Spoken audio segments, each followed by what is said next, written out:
ក្នុងវីដេអូនេះខ្ញុំនឹងលម្អិតតកតងជាមួយនឹងការយើងស្វែងរក ID ហើយយើងចូលទៅគណនាលុយពន្ធថាយើងមានពីឆ្នាំណាដល់ឆ្នាំណានឹងឆែកឯកសារលម្អិតទាំងអស់ចឹងណាហ្នឹងហើយអញ្ចឹងអត់ប្រមាថទេអញ្ចឹងក្នុងករណីឧទាហរណ៍ថាអ្នកទាំងអស់គ្នា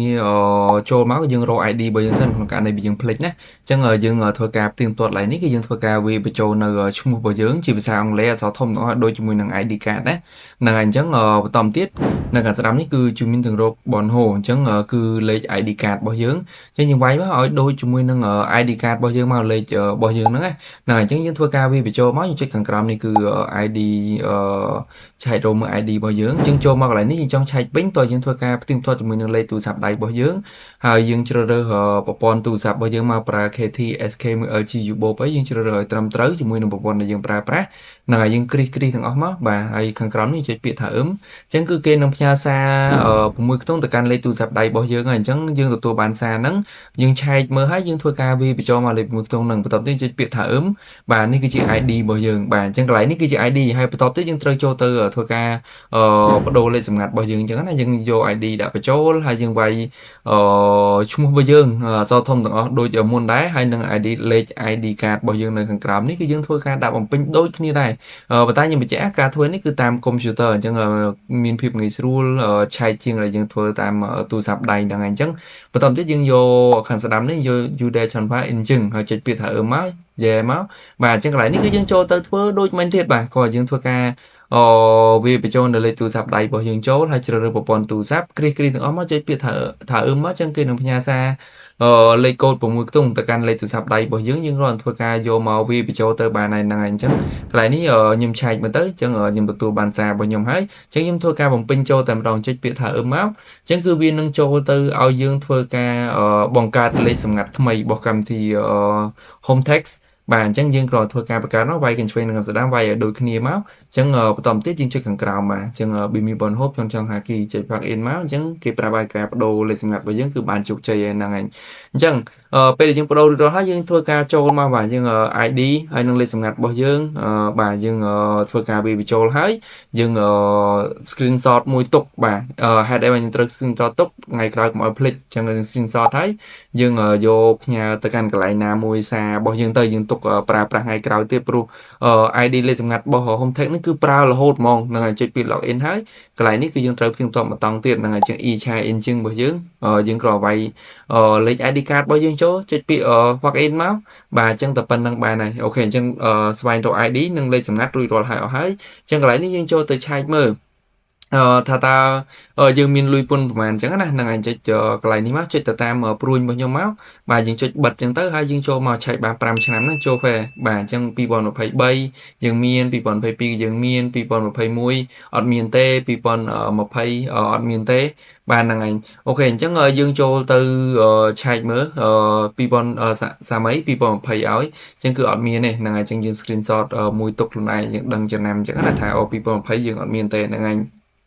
អូខេអញ្ចឹងយើងscreenshot រួចរាល់ហើយអញ្ចឹងយើងចូលទៅ2021ម្ដងទៀតបាទអញ្ចឹងយើងចូលទៅ2021ម្ដងទៀតដើម្បីយើងធ្វើការ screenshot ទុកដែរអញ្ចឹងណាហ្នឹងហើយអញ្ចឹង2021យើងចុចមកគឺអត់មានទេហ្នឹងហើយអញ្ចឹងយើង screenshot ទុកមួយដែរដើម្បីយើងចំណាំខ្លួនឯងយើងដឹងអញ្ចឹងណាហ្នឹងហើយថ្ងៃក្រោយគេនិយាយរឿងពន្ធគឺយើងដឹងហ្មងថាយើងយើង2020អត់មានទេ2021អត់មានទេហ្នឹងហើយអញ្ចឹង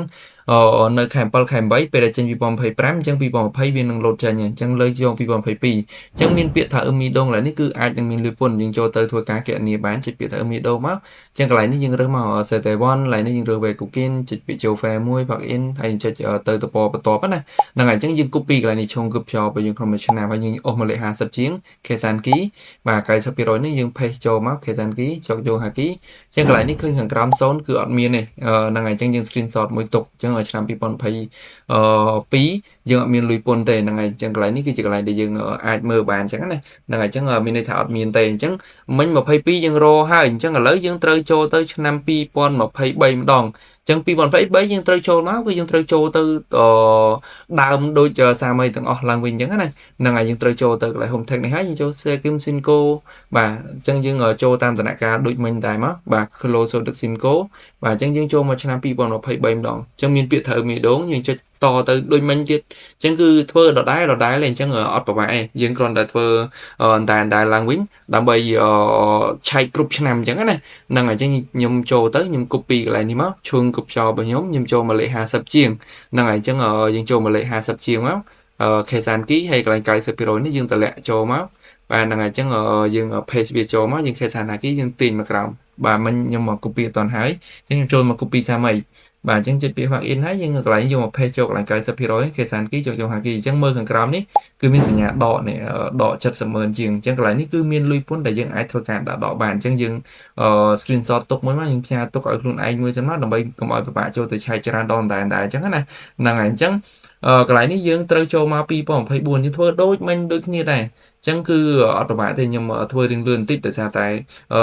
តែទេហ្នឹងហើយអញ្ចឹង2024នេះមានពាក្យថាមេដងយើងចូលទៅកណនីលុយពន្ធរបស់យើងសាមីឡើងវិញទៀតហ្នឹងហើយអញ្ចឹង set one យើងវាយ cookie ចូល file 1 plug in ត្រូវមេដងមកបាទហ្នឹងហើយអញ្ចឹង copy ឡើងនេះជុំ copy ហើយយកមកដាក់លេខ52នេះបាទអញ្ចឹងយកមកកន្លែង90%ហ្នឹង copy ហើយចុច Kesan key ចុចយក Haki មកបាទអញ្ចឹងយើងទាញមកក្រោមឃើញយើងមានលុយពុន79,000 780,000ដែរអញ្ចឹងនេះគឺក្នុងឆ្នាំ2024ហ្នឹងហើយអញ្ចឹងយើងscreenshot ទុកមួយមកហ្នឹងហើយដើម្បីយើងងាយស្រួលយើងចំណាំរបស់យើងអញ្ចឹងណាហ្នឹងហើយអញ្ចឹងរបៀបឆែកហើយនឹងគណនាលុយពន្ធគឺមានតែប៉ុណ្្នឹងឯងអត់មានវិធីសាស្ត្រណាផ្សេងទៀតទេអញ្ចឹងយើងគណនាគឺ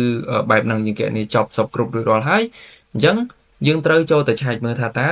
យើងមានឯកសារដាក់ដកបានឬមួយក៏អត់អញ្ចឹងណាហ្នឹងហើយអញ្ចឹងយើងចូលកន្លែងហ្នឹងមកចូលទៅកន្លែងទីពេញដែរគាត់ថាយើងចូលទៅខាងស្ដាំ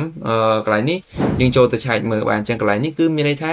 យើងមានឯកសារប៉ុន្តែឯកសារអាណត្តិទី1ព្រោះត្រឹមឆ្នាំ2023អញ្ចឹងណាអញ្ចឹងឥឡូវយើងមកឥឡូវឆ្នាំ2025 26ហើយអញ្ចឹងអានេះគឺឯកសារអាណត្តិទី1អញ្ចឹងយើងអត់ទាន់អាចដាក់ដកបានទេអញ្ចឹងយើងត្រូវធ្វើការផ្ទៀងផ្ទាត់លក្ខខណ្ឌផ្សេងទៀតដើម្បីដឹងថាយើងអាចដាក់ដកបានឬមួយក៏អត់អញ្ចឹងណាអញ្ចឹងរបៀបនៃការ